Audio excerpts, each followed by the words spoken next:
and welcome to my channel. I'm Mandi Grace, author of 10 young adult novels so far.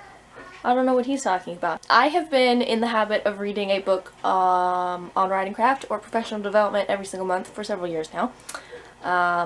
And I have to read one for November.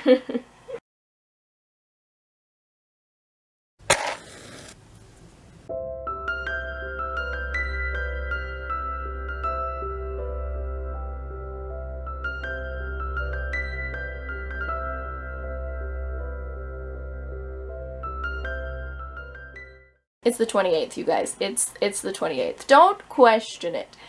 Anyway, my plan for this month was to read The Practice of Groundedness by Brad Stulberg because that is a staple in the Hedgie House in my writing group. The leader of our writing group likes to teach us directly from that. She implements a lot of it into the Hedgie House culture. So, yeah, I was gonna read it at some point. I bought it a while back, but I hadn't read it yet.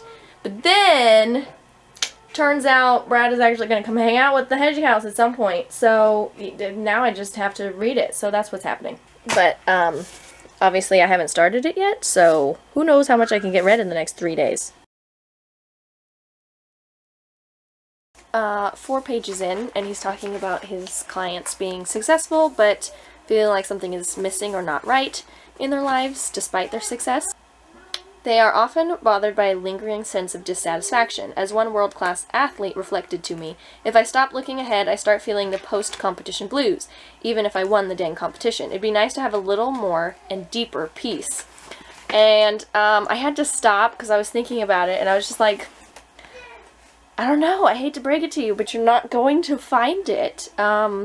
Regardless of the practice of groundedness, which we have been using in the Hedgie House, and I do enjoy and like implement pieces of what Anya has taught us into my daily life, it's not what brings me my lasting peace. That's 100% Jesus. And I do believe that that's the only place that it can come from. So, I'm curious about reading the rest of this book. I do enjoy the things that we talk about in the Hedgie House that come from his book, but I don't find lasting peace there.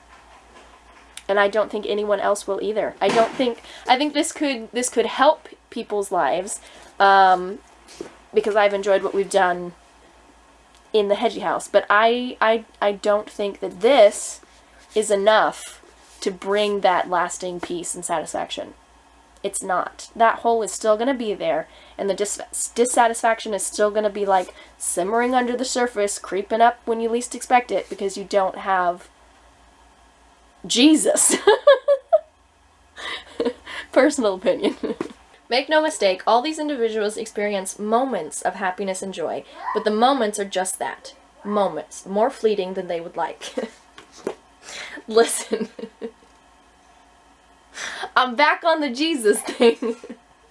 If you want something lasting and eternal and like far deeper than the superficial world that we live in, you're not gonna find it in this. No offense to Brad. I do enjoy the practice of groundedness. We use it in the Hedgie House. I implement things in my life. It's a tool. But it's not gonna bring you that joy and happiness and peace. It's not. I'm sorry, it's not. This was not how I expected this video to go, 5 pages into this book. I don't know what, I mean, I thought I would just be reading about the practices that we've been doing and being like, yeah, this is how I've been using it, or whatever. I don't know. But that's really not what's on my mind right now. What's on my mind is like, if I didn't have Jesus, and I was reading this book, looking for answers, how unsatisfying would that be? That's what's on my mind.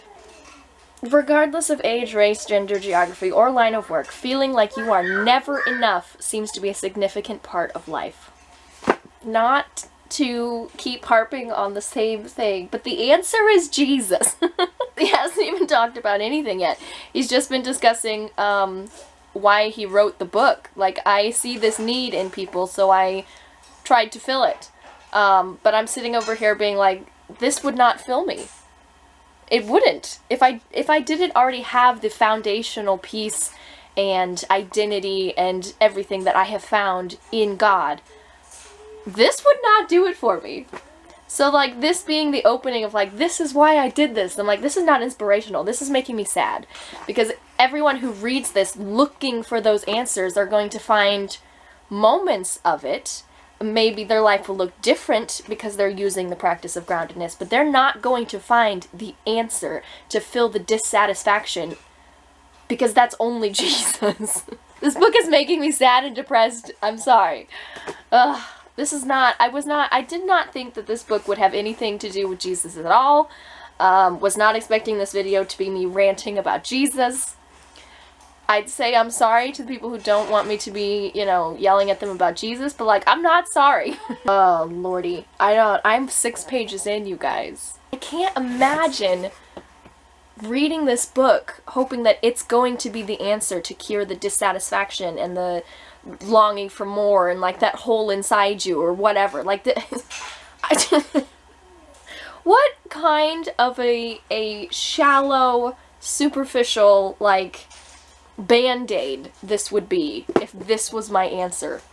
This is, I don't think I can get through this just because it's not because I disagree with the practice of groundedness. Like, the things we've used in the Hedgie House, I have enjoyed, I have implemented. Like, as far as I know, I don't have anything against it. Obviously, I haven't read his actual book yet, but the things that Anya has brought to the Hedgie House, I have not had any sort of problem with. But I don't think I'm going to be able to get through this book simply because I'm thinking about the people who are reading it who don't have a firm foundation in something eternal and lasting and true. And they're hoping that this will be it, and it's not. This is kind of breaking my heart. This is not going to do it. This is not going to satisfy you. This is not going to be the answer to all of your problems. Okay, I'm going to go back to reading now. When we get past I chose to do this to fill a hole in people's lives. Yeah, when we get past that, I think I'll be fine. But the longer he talks about the hole in people's lives, I'm just like, your research isn't going to save them. Nice try, though. I apologize profusely, but I literally read one line and was like, Jesus. From the beginning of recorded history, humans have longed to feel like they are solid and whole. Jesus, you guys. That's the answer. It's Jesus. We have made it to the part of the book that I actually know and love. The actual principles of groundedness that we use in the Hedgie House. Acceptance, presence, patience, vulnerability, deep community, and movement. This is the part that I enjoy. But in a way, as in, like, it's a tool or a supplement to my life. It is not the end-all be-all answer to my dissatisfaction. All of the acceptance stuff has been good. It's not making me sad. It's all been a refresher of things that Anya already taught us in the Hedgie House based off of this specific book. So it was all familiar things. Essentially, just accepting where you're at. Not where you wish you were, not where people say you should be, but, like, this is actual reality. This is the first step. Just, this is it. This is where we're at. Finished the presence section, which is all about being present in the moment, and not wishing you were elsewhere or allowing yourself to be distracted by your phone or whatever's around you. Yeah, it's just about being present. This is one of the ones that I have to work on the most in my daily life, specifically, like, in my nanny duties, being present with the children and not, you know, being distracted or wishing I was doing other things or whatever. Yeah, it's kind of a balancing act of, like, being present with the kids, being present with my writing, not able to do both of those things at the same time. But, yeah. All of it was basically a refresher of everything that Anya taught us, because she read the book and then she brought us all of that information. So none of it's new information for me, but it was a good refresher, I guess.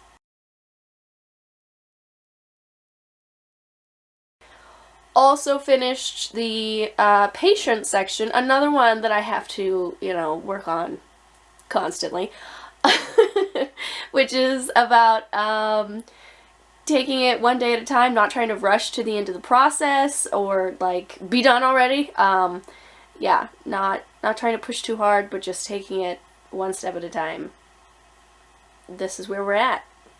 And we're just gonna keep doing what we're doing. This one is hard for me, not gonna lie. I like to get things done. And sometimes things do not go as quickly as I would like them to. And then I have to remind myself to practice patience. It's all good. Also acceptance. This is what's happening, and I'm doing the best that I can.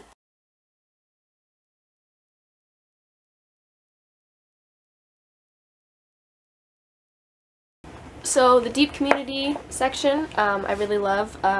It's, you know, about having community with other people, being vulnerable with other people, like building these connections that make life worth living.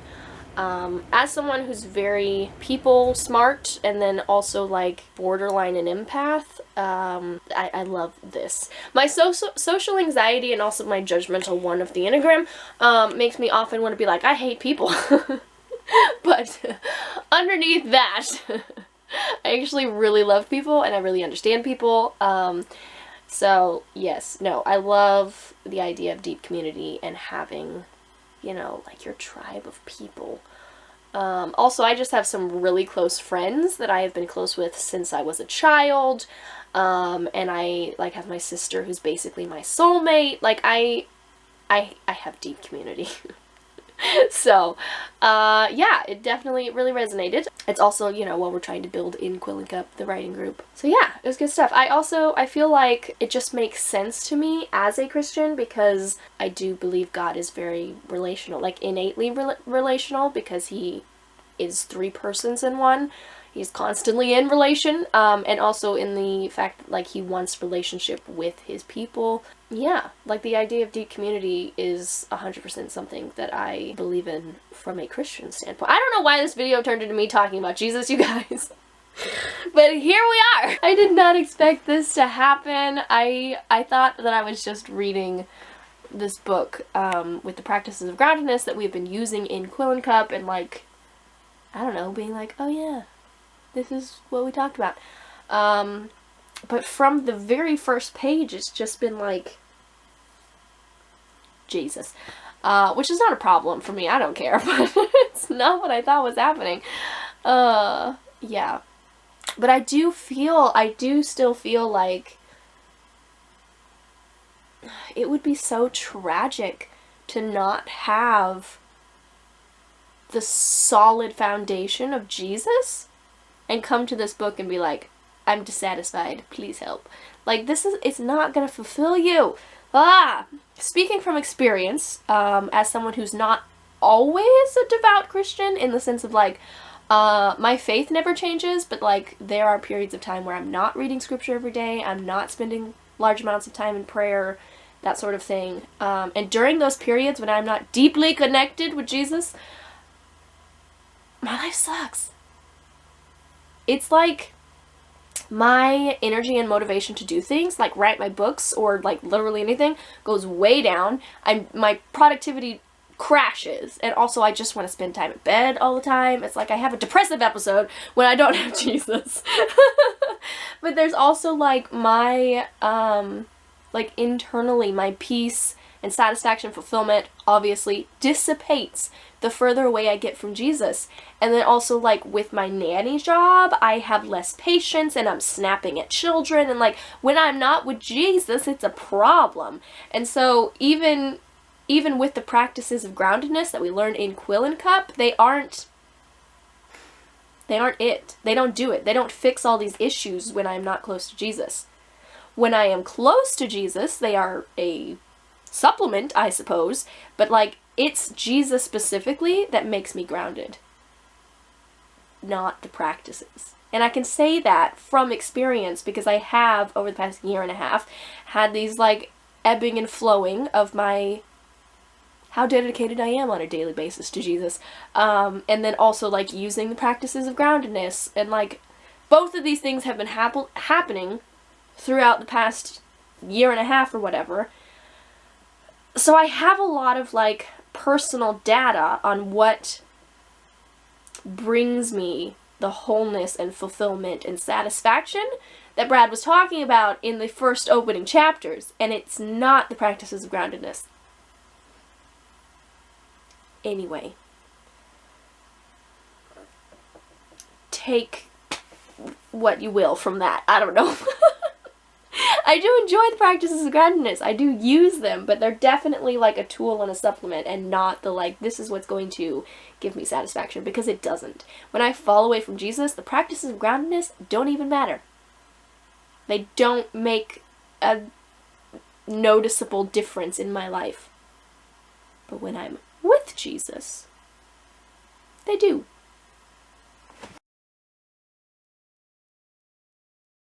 Finish the movement section, which, you know, is, as it sounds, moving your body around on a regular basis.